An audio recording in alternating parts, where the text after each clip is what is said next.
વાપી મહાનગરપાલિકા ચૂંટણી ward number 10 માં કોંગ્રેસનું ભવ્ય શક્તિ પ્રદર્શન ચૂંટણી કાર્યાલયના ઉદ્ઘાટન સાથે પ્રચારના શ્રી ગણેશ। વાપી મહાનગરપાલિકાની ચૂંટણીનો રાજકીય માહોલ હવે સંપૂર્ણપણે ગરમાયો છે, જેમાં વોર્ડ નંબર 10 માં કોંગ્રેસે ભવ્ય શક્તિ પ્રદર્શન સાથે ચૂંટણીના બ્યુગલ ફૂંકી દીધા છે।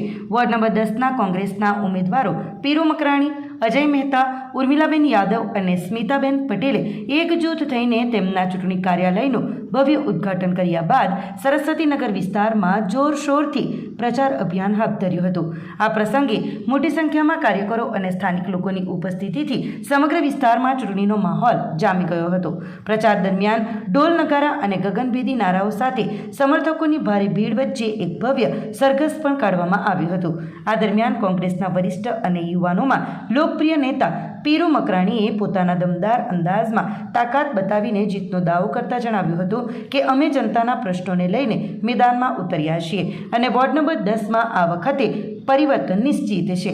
કોંગ્રેસના આ શક્તિ પ્રદર્શનથી એ સ્પષ્ટ સંકેત મળી રહ્યો છે કે તમામ પક્ષો પોતાની પૂરી તાકાત લગાવી રહ્યા હોવાથી વોર્ડ નંબર 10માં મુકાબલો અત્યંત રસપ્રદ બની રહેશે અને હવે એ જોવું દિલચસ્પ રહેશે કે જનતા કોની તરફેણમાં પોતાનો ફેસલો સંભળાવે છે।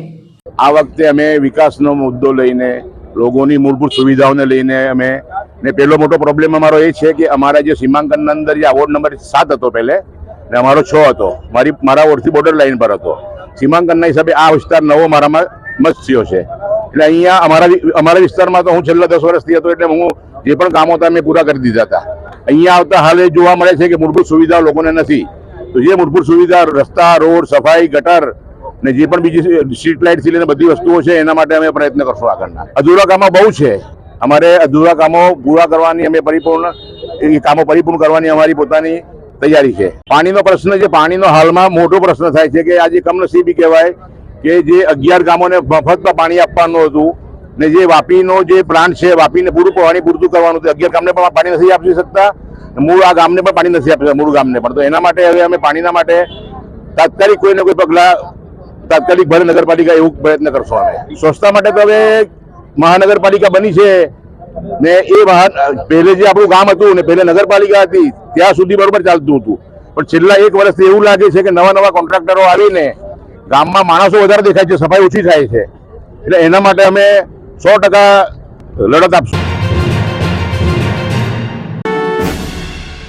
વલસાડ જિલ્લા પંચાયતની 3 બેઠકો બિનહરીફ, કોંગ્રેસ ઉમેદવારે વિકાસથી પ્રભાવિત થઈ ફોર્મ પાછું ખેંચ્યું। સ્થાનિક સ્વરાજ્યની આગામી સામાન્ય ચૂંટણીઓ પૂર્વે વલસાડ તાલુકામાં રાજકીય ગરમાવો જોવા મળી રહ્યો છે।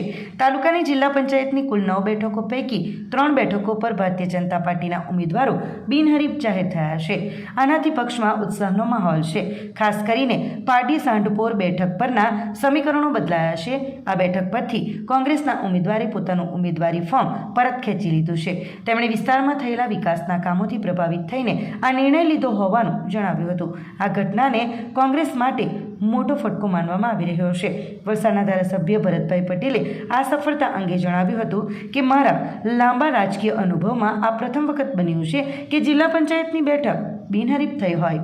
તેમણે ઉમેર્યું હતું કે આ જનતાનો ભાજપ પરનો અતૂટ વિશ્વાસ અને વડાપ્રધાન નરેન્દ્ર મોદીના નેતૃત્વમાં થઈ રહેલા વિકાસના કામોનું પરિણામ છે। આ બિનહરીફ જીત ભાજપ માટે વલસાડ જિલ્લામાં મજબૂત પકડ દર્શાવે છે। કુલ 9 બેઠકોમાંથી 3 બેઠકો પર ચૂંટણી પહેલા જ ભાજપનો વિજય નિશ્ચિત બન્યો છે। વલસાડ જિલ્લામાં પણ આજે ઉમેદવારી પત્રો પરત ખેંચવાના અંતિમ દિવસે જિલ્લાનું રાજકારણ ગરમાયેલું રહ્યું હતું।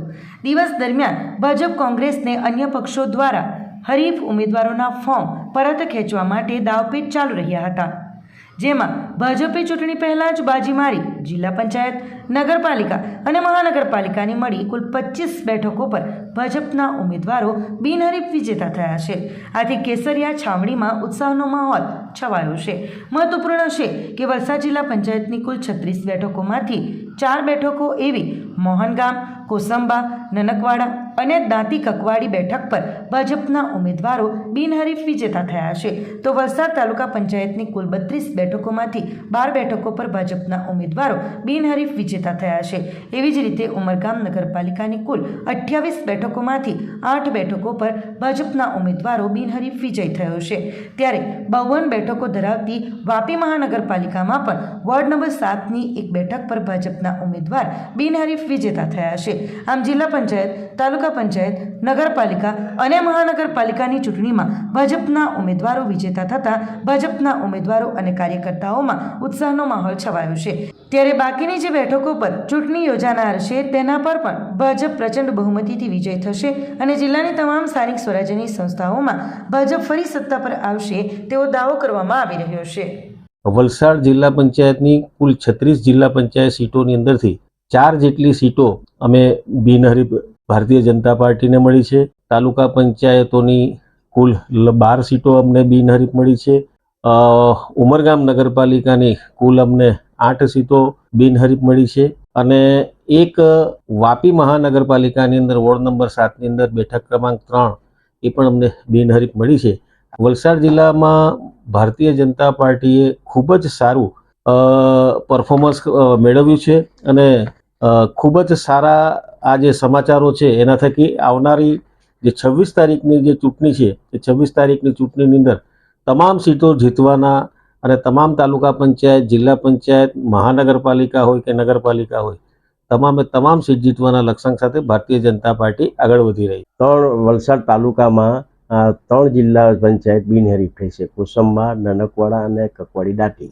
ત્યાર પછી તાલુકા પંચાયતમાં 32માંથી 12 તાલુકા પંચાયત બિનહરીફ થઈ છે. એટલે આવી રીતે ભારતીય જનતા પાર્ટીમાં જે વિકાસના કામોને લોકોએ પ્રાયોરિટી આપી છે અને આપણા ગુજરાતના મુખ્યમંત્રી ભૂપેન્દ્રભાઈ પટેલ અને દેશના વડાપ્રધાન નરેન્દ્ર મોદી સાહેબની જે કામ કરવાની ગતિને લોકોએ લક્ષ્યમાં રાખી છે અને ખરેખર લોકોએ એને આવકારી છે અને જે તે ફોર્મ ખેંચી લીધા છે એણે પણ વિકાસની કામગીરીને લક્ષ્યમાં લઈને ખેંચી લીધા છે. એટલે એમનો સૌનો અમે આભાર માનું.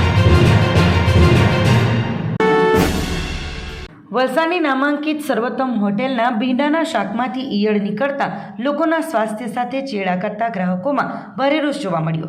ગ્રાહકે હોટેલના મેનેજમેન્ટ સામે ઉગ્ર વિરોધ નોંધાવી જનતાને સાવચેત રહેવા કરી અપીલ. વલસાડ શહેરની જાણીતી સર્વોત્તમ હોટેલની ગંભીર બેદરકારી સામે આવતા ગ્રાહકોમાં રોષ જોવા મળી રહ્યો છે. હોટેલમાંથી લાવેલા પાર્સલના ભોજનમાં ઈયળ અને શાકભાજીના ડીંટિયા નીકળતા હોટેલની સાફ સફાઈ અને ગુણવત્તા સામે ગંભીર સવાલો ઉઠ્યા છે. વલસાડના તિથલ ગામમાં રહેતા ધર્મેશભાઈ પટેલે જણાવ્યું હતું કે તેઓ આજે સર્વોત્તમ હોટલમાંથી ભીંડી મસાલાનું શાક પાર્સલ કરાવી ઘરે લઈ ગયા હતા. ઘરે જ્યારે તેઓ પોતાના બાળકો સાથે જમવા બેઠા અને થાળીમાં શાક કાઢ્યું ત્યારે તેમાંથી ઈયળ અને ભીંડાના ડીંટિયા નીકળ્યા હતા. ધર્મેશભાઈએ આ અંગે હોટેલ પર જઈ ફરિયાદ કરી ત્યારે હોટેલ મેનેજમેન્ટ દ્વારા માત્ર શાક બદલી આપવાની વાત કરવામાં આવી હતી. ધર્મેશભાઈએ રોષ વ્યક્ત કરતા જણાવ્યું કે મારા માટે પૈસા મહત્વના નથી, પણ મારા બાળકના સ્વાસ્થ્યનું શું મારે મારા બાળકને ઈયળવાળું ભોજન ખવડાવવાનું? તેમણે વધુમાં ઉમેર્યું કે હોટેલ તંત્ર સહેજ પણ ચોકસાઈ રાખતું નથી અને લોકોના આરોગ્ય સાથે ગંભીર બેદરકારી દાખવી રહ્યું છે. આ ઘટના બાદ ધર્મેશભાઈએ અન્ય નાગરિકોને પણ સાવચેત કરતા જણાવ્યું હતું કે આવી નામચીન હોટલોમાં જમવા જતાં પહેલાં વિચારે, કારણ કે ત્યાં સ્વચ્છતાના નામે મીંડું છે. સ્થાનિક લોકોમાં હવે એવી માંગ ઉઠી છે કે ફૂડ એન્ડ ડ્રગ્સ વિભાગ દ્વારા આ હોટેલના કિચનની ઓચિંતી તપાસ કરવામાં આવે. ભવિષ્યમાં આવી ઘટના કોઈના સ્વાસ્થ્ય માટે જોખમી સાબિત ન થાય તે માટે કડક પગલાં લેવા અનિવાર્ય બન્યા છે. આજરોજ હું સર્વોત્તમ હોટલમાં ભીંડી મસાલા સબ્જી લેવા માટે ગયો હતો. તો સબ્જી લઈને ઘરે ગયો. ઘરે ગઈને જમવા બેઠા થાળીમાં સબ્જી કાઢી તો સબ્જીમાંથી ઈયળ નીકળ્યો. તો મારું કહેવું એટલું જ છે આમ જનતા પબ્લિકને કે આ શું સર્વોત્તમની ચોખ્ખાઈ છે? અંદર ભીંડાનું ઉપરનું ડીચું જે આવે એ પણ નીકળ્યું છે સબ્જીમાં. તો આ શું એમની ચોખ્ખાઈ છે? માણસો આવું શું એકદમ ઈયળવાળું અને ડીચાવાળું પબ્લિકને ખવડાવે એનો મતલબ તો આવો થયો ને. એ લોકો કોઈ બેદરકારી છે આ લોકોની, સાફ સફાઈ રાખતા નથી અને આવું એકદમ વિચિત્રપણું ઈયળ નીકળે તો કેવું લાગે? મેં મારા બચ્ચા માટે લઈ ગયો હતો ખાવા માટે અને અંદરથી ઈયળ નીકળે તો કેવું લાગે? આમ જનતાને જણાવવું છે કે આજરોજ કોઈ સર્વોત્તમમાં જમવા માટે જવું નહીં, કારણ કે ચોકસાઈ રાખતા નથી. હોટલને ફરિયાદ કરી તો એ લોકો તો સબ્જી બદલી આપવાની વાત કરે છે, બીજું કશું કરતા નથી. સબ્જી બદલાવીને શું કરું? મારા માટે સબ્જીના પૈસા ઇમ્પોર્ટન્સ નથી, બાળકનું ભોજન ઇમ્પોર્ટન્ટ છે. શું મેં મારા બાળકને ઈયળવાળું ખવડાવવા માંગુ છું? એ તો પોસિબલ નથી ને.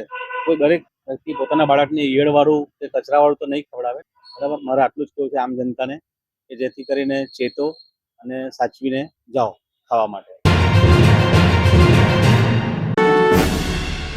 રાજકોટથી ટ્રકમાં બેસીને પાડી પહોંચ્યો ઝેરીલો કોબ્રા સાપ. જીવદયા ગ્રુપના સભ્યોએ કર્યું દિલધડક રેસ્ક્યુ.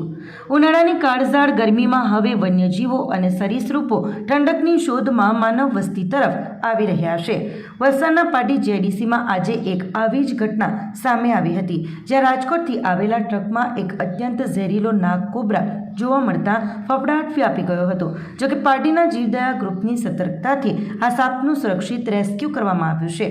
પાટી જેડીસીમાં આવેલી ક્રાફ્ટ પેક ઇન્ડસ્ટ્રીઝમાં આજે સવારે તે સમયે અફરાતફરી મચી ગઈ, જ્યારે રાજકોટના બાયોકોલ બોઇલર પ્લાન્ટથી આવેલી ટ્રકને ખાલી કરવામાં આવી રહી હતી. ટ્રકમાંથી સામાન ઉતારતી વખતે અચાનક એક વિશાળ સાપ દેખાતા શ્રમિકોના જીવ તાળવે ચોંટ્યા હતા. ઘટનાની જાણ તાત્કાલિક જીવદયા ગ્રુપ પાડીને કરવામાં આવી હતી. ફોન આવતાની સાથે જ ગ્રુપના સભ્યો યાસીન મુલતાની અને રિશી ઠાકુર ગણતરીની મિનિટોમાં ઘટના સ્થળે પહોંચી ગયા હતા. તપાસ કરતા માલુમ પડ્યું હતું કે આ કોઈ સામાન્ય સાપ નહીં, પરંતુ અત્યંત ઝેરી ગણાતો ઇન્ડિયન સ્પેક્ટકલ્ડ કોબ્રા છે, જે રાજકોટથી ટ્રક મારફતે અહીં સુધી આવી પહોંચ્યો હતો.